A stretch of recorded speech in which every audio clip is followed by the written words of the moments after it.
ये एक atheist channel है जो इस्लाम की सच्चाई मुस्लिम लोगों तक पहुंचाकर उन्हें ह्यूमैनिस्ट और रैशनलिस्ट बनाने की कोशिश करता है। हमारा मकसद मुस्लिम लोगों के प्रति किसी तरह की नफरत फैलाना या उन्हें नीचे दिखाना नहीं है। नबूवत, इस चीज को समझने के लिए हमें हजरत मोहम्मद की जिंदगी को पूरी तरह से जानना पड़ेगा। उनकी पैदाइश से लेकर उनकी मौत तक हुए एक एक वाक्य को जानकर ही हम इस नतीजे तक पहुंच सकते हैं कि वे वाकई एक नबी थे या ये सब उनके मन का वहम था, और आगे चलकर उन्होंने अपनी इसी मानसिक कमजोरी को किस तरह अपनी ताकत बनाई और मरने से पहले किस तरह लाखों लोगों को इस्लाम में कन्वर्ट करा लिया। ये सब मुमकिन कैसे हुआ?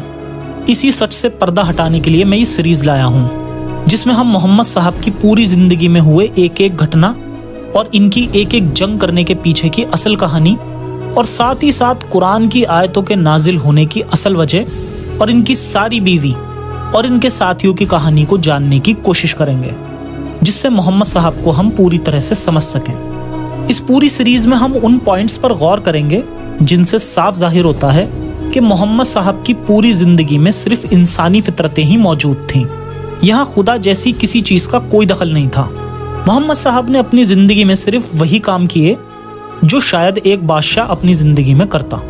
याद रहे कि इस सीरीज को बनाने का मेरा मकसद किसी भी तरह से मुस्लिम्स के बिलीव को ठेस पहुंचाना या किसी दूसरे मजहब को ऊंचा या नीचा दिखाना बिल्कुल भी नहीं है। मेरा मकसद सिर्फ मुस्लिम्स को रियलिटी बताना है, ताकि जिस तरह मैं इस्लाम के अंधेरे से बाहर आया हूँ ठीक उसी तरह वह लोग भी इस मजहब से बाहर आ सकें। इसलिए मेरी वीडियो ज्यादा से ज्यादा मुस्लिम्स तक पहुंचाने की कोशिश करें ताकि वो भी मजहबी बुराई से बाहर आ सकें। ये सच में ताज्जुब की बात है कि अगर हम कोशिश भी करना चाहें कि मोहम्मद साहब की जिंदगी से किसी अच्छे या कोई खुदाई वाले वाक्य को बयान करने की कोशिश करें तो ये नामुमकिन होगा, क्योंकि मोहम्मद साहब की सीरत को पढ़कर ये साफ नजर आता है कि इसमें खुदा का कोई दखल मौजूद नहीं था। हजरत मोहम्मद भी अपनी जिंदगी में कहा करते थे कि मैं सिर्फ आम नबी और अल्लाह का बंदा हूँ, मुझे खुदा ने कोई मोजज़ा नहीं दिया जिस तरह पहले के नबियों को दिया गया था।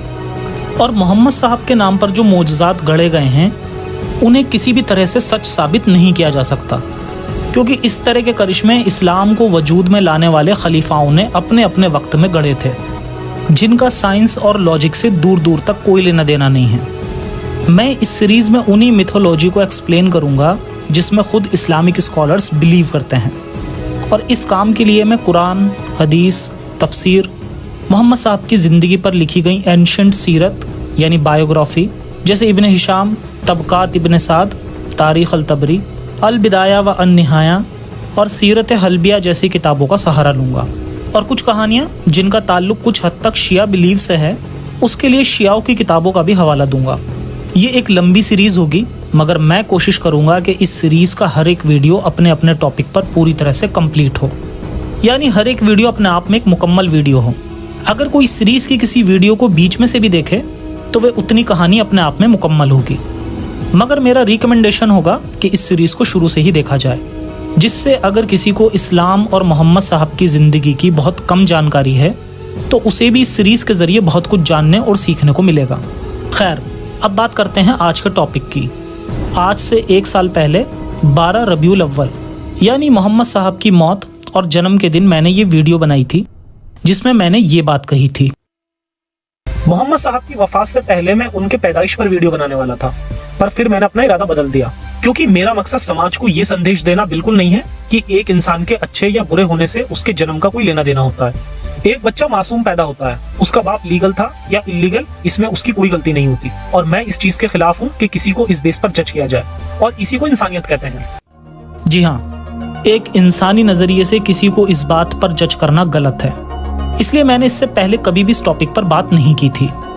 मगर ये टॉपिक खास करके मोहम्मद साहब की जिंदगी के पिछले और शुरुआती 4 सालों में हुए अजीबो गरीब किस्सों से भरा पड़ा है, जिन्होंने इनकी साइकोलॉजी पर एक गहरा असर छोड़ा था।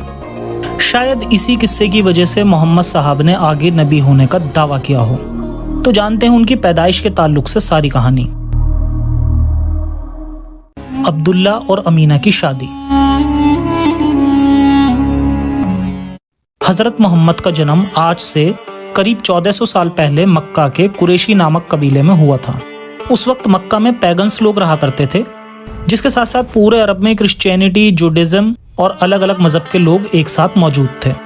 जिस वक्त हजरत मोहम्मद पैदा हुए उसकी कोई exact date of birth confirm नहीं है, क्योंकि हर हिस्टोरियन ने इसकी अलग अलग तारीख लिखी है। एग्जैक्ट डेट क्या थी कोई नहीं जानता। इसके अलावा मोहम्मद साहब के वालिद यानी पिता का नाम अब्दुल्ला था और इनकी वालदा यानी माँ का नाम अमीना था। मोहम्मद साहब इन दोनों की पहली और इकलौती संतान थे। अब्दुल्ला और अमीना का निकाह कब हुआ इस पर भी बहुत ज्यादा कॉन्ट्राडिक्शन है। हर किताब में इसकी एक अलग डेट मौजूद है। इब्न हिशाम और तबकात ने ये लिखा है कि इन दोनों का निकाह हजरत मोहम्मद की पैदाइश के 4 साल पहले हुआ था, और इब्ने कसीर की तरह बाकी स्कॉलर्स ने इनकी निकाह की तारीख मोहम्मद साहब की पैदाइश के करीब 6 साल पहले की लिखी है। अब देखते हैं इन दोनों की शादी किस तरह हुई। तबकात लिखता है हजरत अमीना अपने चचा वहाब की तरबियत में थीं, यानी इनकी परवरिश इनके चचा कर रहे थे। उस वक्त अब्दुल मुत्तलिब यानी मोहम्मद साहब के दादा अपने बेटे अब्दुल्ला को लेकर इनके यहाँ गए और फिर इन्होंने अपने बेटे अब्दुल्ला के लिए अमीना का हाथ मांगा। फिर इसके बाद इन दोनों का निकाह हो गया। ठीक इसी मजलिस में अब्दुल मुत्तलिब ने अपने लिए वहाब की बेटी हाला के लिए ख्वाहिश जाहिर की, जो कि हजरत मोहम्मद की माँ अमीना की चचेरी बहन थी, और फिर ये निकाह भी हो गया। यानी अब्दुल्ला और अमीना की शादी के साथ साथ अब्दुल मुत्तलिब और हाला की शादी, ये दोनों शादियां एक ही दिन और एक ही मजलिस में हो गई थी। जिसके बाद अब्दुल मुत्तलिब से हमजा पैदा हुए और अब्दुल्ला से हजरत मोहम्मद पैदा हुए। यानी हमजा रिश्ते में भले ही मोहम्मद साहब के चचा थे, मगर इन दोनों की उम्र में ज्यादा फर्क नहीं था, जैसा कि एक आम चाचा भतीजे में होना चाहिए था, क्योंकि दोनों के माँ बाप की शादियां एक ही साथ हुई थी। ये कितनी अजीब बात है कि एक बाप अपने बेटे के लिए दुल्हन देखने जा रहा है और लगे हाथ वो बाप उसी लड़की की बहन से खुद भी शादी कर लेता है। यानी अरब के लोगों में शादी की उम्र क्या है, रिश्ते नाते कैसे हैं, ये सब चीजें जरा भी मायने नहीं रखती थीं। इसके अलावा इस्लामी तारीख को इतना डिटेल में लिखा गया है जिससे साफ जाहिर होता है कि कहानी उस वक्त के लोगों ने खुद ही गढ़ी है, और शायद अब्दुल्ला से ही मोहम्मद पैदा हुए थे।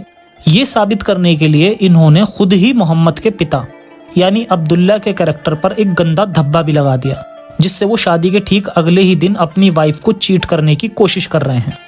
सीरत इब्ने हिशाम वॉल्यूम 1 पेज 160। इब्ने इसहाक ने कहा, जब अब्दुल मुत्तलिब अब्दुल्ला का हाथ पकड़कर ले जा रहा था, उस वक्त ये लोग एक औरत के पास से गुजरे जो कि वर्का बिन नौफल की बहन थी। वर्का बिन नौफल ये वही शख्स था जिसने आगे चलकर मोहम्मद साहब के मन में ये गलतफहमी डाली कि वे नबी हैं, जिस पर हम आने वाले एपिसोड में बात करेंगे। खैर, जब ये लोग वर्का बिन नौफल की बहन के करीब से गुजरे, तब उस औरत ने अब्दुल्ला के चेहरे को देख के कहा, ए अब्दुल्ला, कहाँ जाते हो? अब्दुल्ला ने कहा कि मैं अपने वालिद के साथ जा रहा हूँ।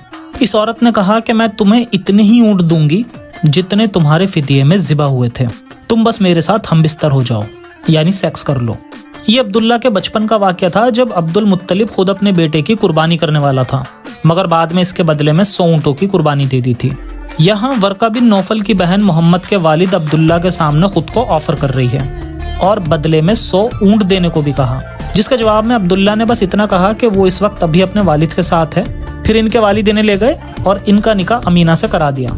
निकाह के बाद इन्होंने अमीना से हमबिस्तरी की और फौरन बाद ही मोहम्मद अमीना के हमल में आ गए, यानी कि गर्भ में आ गए। जिसके बाद अब्दुल्ला वापस उस औरत के पास चले गए जिसने अपने आप को अब्दुल्ला के लिए पेश किया था। अब्दुल्ला उस औरत के पास गए और उससे हमबिस्तर होने के लिए तैयार भी हो गए, मगर उस औरत ने अब्दुल्ला को मना कर दिया और कहा कि उस दिन मुझे तुम्हारे चेहरे पर एक नूर नजर आया था जो अब गायब हो गया है। इस कहानी से पता चलता है कि मोहम्मद साहब को स्पेशल दिखाने के लिए उनके बाप पर अपनी वाइफ के साथ चीट करने की कहानी भी डाल दी गई, और एक नहीं 2 कहानियां। दूसरी भी देखते हैं। वर्का बिन नौफल की बहन की तरह इसी तरह का एक और ऑफर फातिमा बिनते मूरा नाम की एक औरत ने अब्दुल्ला को दिया था, और अब्दुल्ला दोबारा उस औरत के पास जाकर इससे कहते हैं, क्या तुम उस बात के लिए राजी हो जो तुमने पहले कही थी? मगर उस औरत ने भी दूसरे मौके पर अब्दुल्ला को मना कर दिया। यानी अब्दुल्ला और अमीना के निकाह के बाद अब अमीना प्रेग्नेंट हो चुकी थी, और इस्लामिक स्कॉलर्स ने भी लिखा कि अब्दुल्ला और अमीना की पहली हमबिस्तरी के नतीजे से ही मोहम्मद पैदा हुए थे। खैर, इनका ये निकाह ज्यादा वक्त तक नहीं चला और कुछ दिन बाद ही अब्दुल्ला का इंतकाल हो गया था। कुरैश का एक तिजारती काफिला मुल्क शाम यानी सीरिया में तिजारत के लिए जा रहा था। इन्हीं के साथ अब्दुल्ला भी निकल गया। जब ये काफिला तिजारत करके वापस मदीना होते हुए मक्का की ओर जा रहा था, तब अब्दुल्ला की तबीयत कुछ खराब हो गई और वो मदीने में ही रुक गया। काफिला आगे चलकर मक्का तक पहुंच गया और फिर अब्दुल मुत्तलिब को पता चला कि अब्दुल्ला मदीने में ही रुक गया है। तो इन्होंने अपने सबसे बड़े बेटे हारिस को मदीने रवाना किया ताकि ये अब्दुल्ला की तबीयत मालूम करे।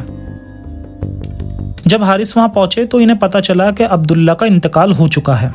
अब्दुल्ला का इंतकाल जब हुआ उस वक्त इनकी उम्र 25 साल की थी और मोहम्मद अभी भी अमीना से पैदा नहीं हुए थे।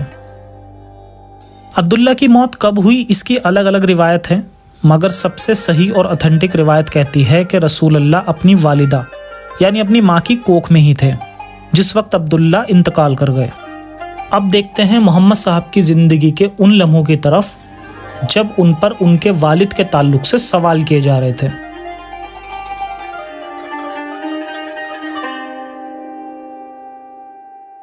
मोहम्मद बिन अबू कबाशा।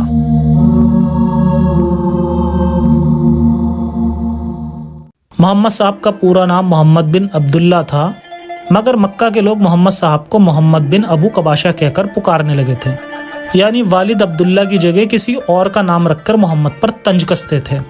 पहले देखते हैं कि आखिर ये इल्ज़ाम लगाने के पीछे क्या वजह रही होगी। जैसे कि हमने पहले भी जाना कि मोहम्मद के वालिद अब्दुल्ला और इनके दादा अब्दुल मुत्तलिब, इन दोनों की शादी एक ही साथ एक ही दिन हुई थी।